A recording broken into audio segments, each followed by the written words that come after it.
Hey, thanks for joining us. So tonight, dozens of students and their families at the J.J. Legacy School in North Minneapolis are looking for a new school after a decision came Friday night to close right in the middle of the year.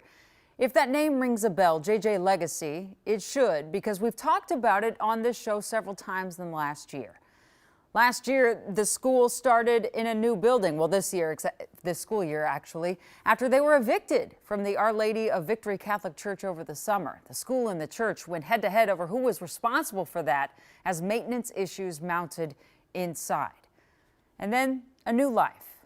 But now, J.J. Legacy says it is owed money to the state, and they are saying it's an accounting error. And it can't stay open for its students. Gordon's been following this all day. Heartbreaking yet again for all these families and teachers. What happened? What kind of accounting error?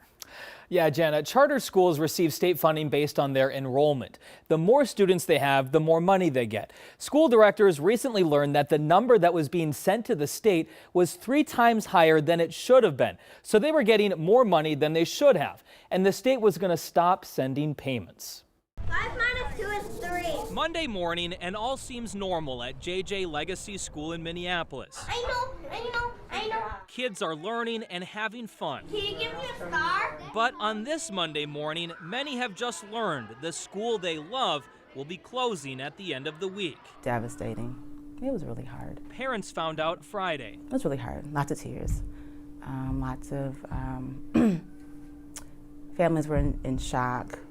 Teachers were in shock. Bisola Wald is a parent who also works with the school. She says the news came as a surprise to pretty much everyone. We are not financially situated at all to move forward and keep the school open. School directors say the financial problems are due to accounting errors. Directors say the school has about 57 students, but was receiving payments from the state as if they had more than 180 students. Because there was a discrepancy, that she rightfully looked deeper, and then that's how it was revealed. Directors say their new accountant and authorizer discovered that by December, the school had already received $40,000 more than they should have for the entire school year. And the state was going to stop sending payments. And they don't have any reserves to fall back on, because directors say the school is more than $700,000 in debt.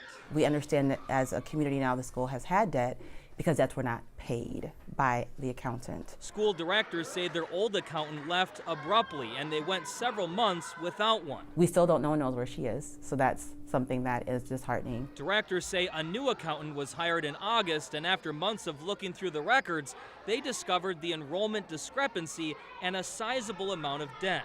Directors don't know how the discrepancy happened, with the school receiving 3 times more state funding than they should have.